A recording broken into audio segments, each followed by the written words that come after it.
Hello everybody, and this will be the follow-up video to the video I made a few weeks ago, about a week ago, week and a half ago.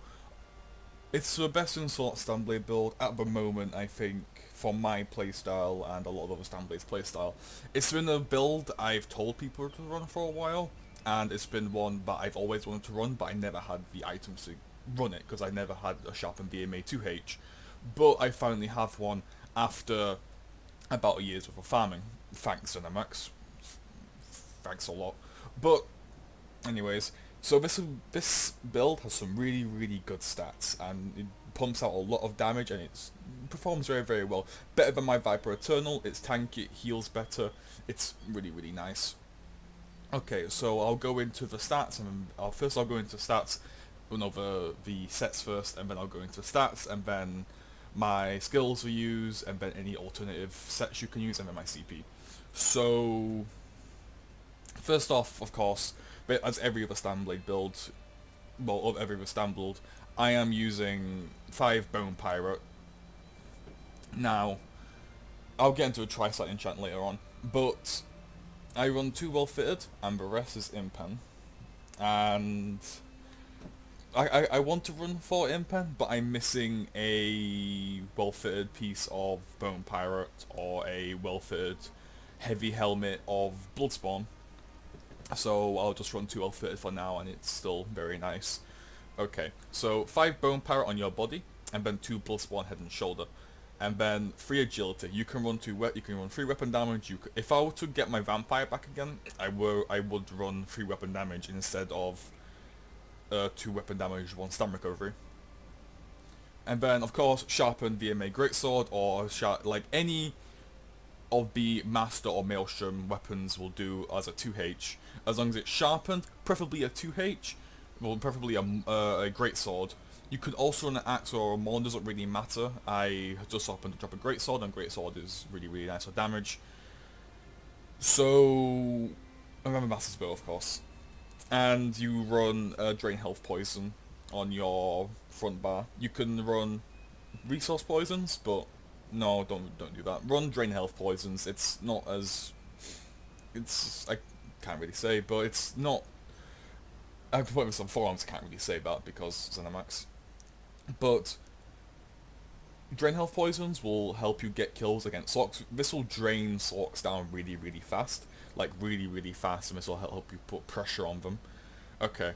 And then you can also run a Masters. You can, if you want to run Crit Rush instead for some reason, you can use a Master's Bow with your Poison champ. I don't know why you do that.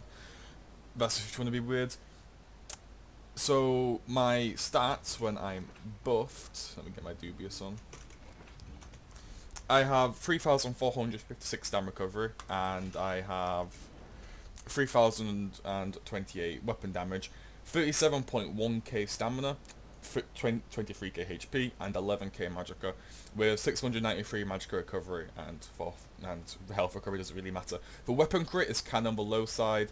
My crit resistance is very nice, and my spell resistance is the same as what I had with 2, is what I'd expect with 2 heavy. It's nearly 19k. So both stats can differ if you want to be Vampire or not, if you want to run Bloodspawn or not, if you want to run Slean or Velodreth or whatever you want to use. So my bars are basically the same as all my other builds since Dark Brotherhood.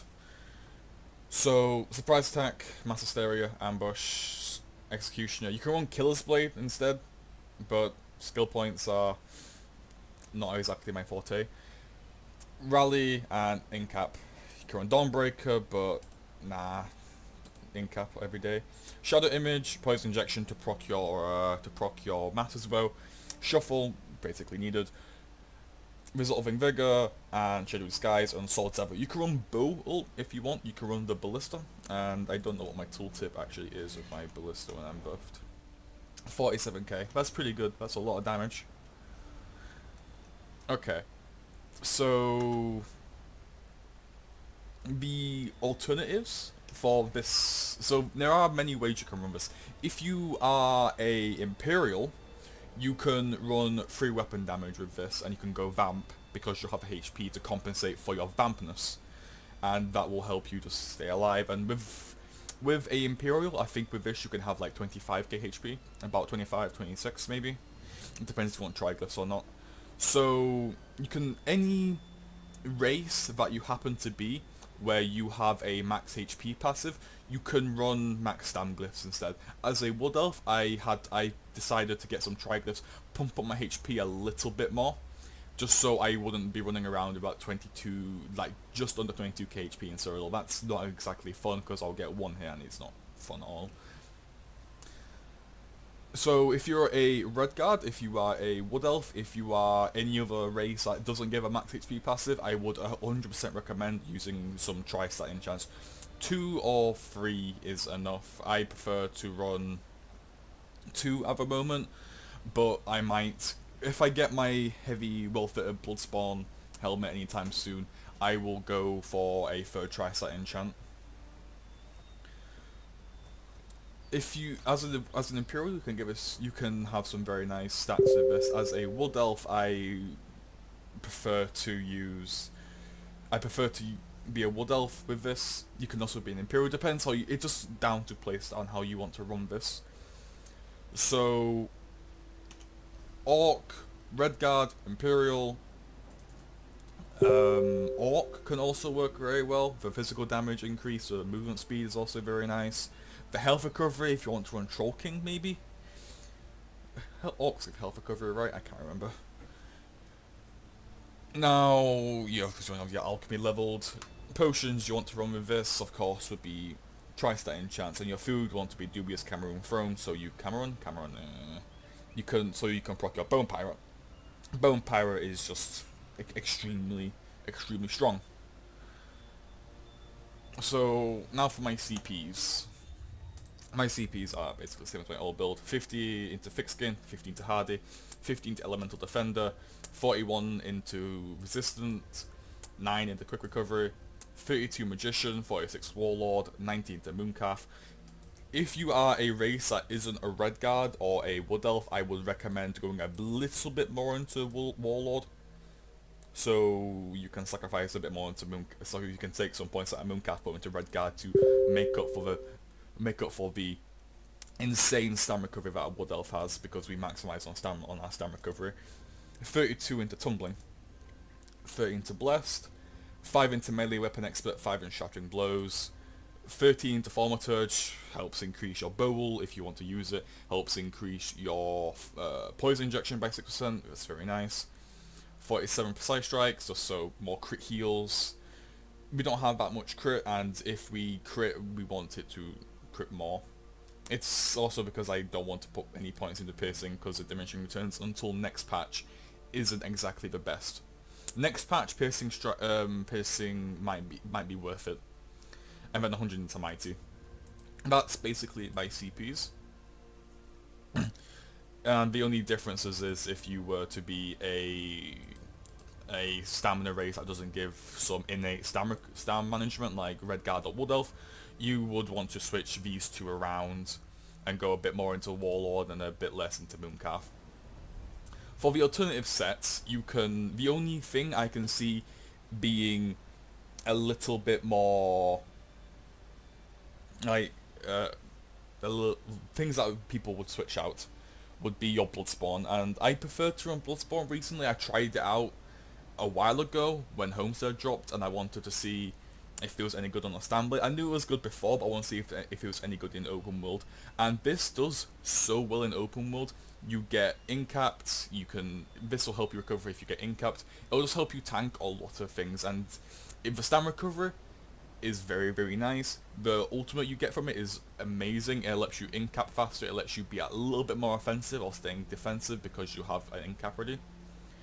You can run Troll King if you want. You can run Velodreth, Selene. I would recommend Selene over Velodreth 100% on a Stamblade, but if you want to run Velodreth, go ahead.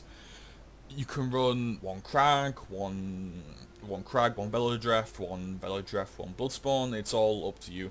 But at the moment, I honestly prefer Bloodspawn over Troll King.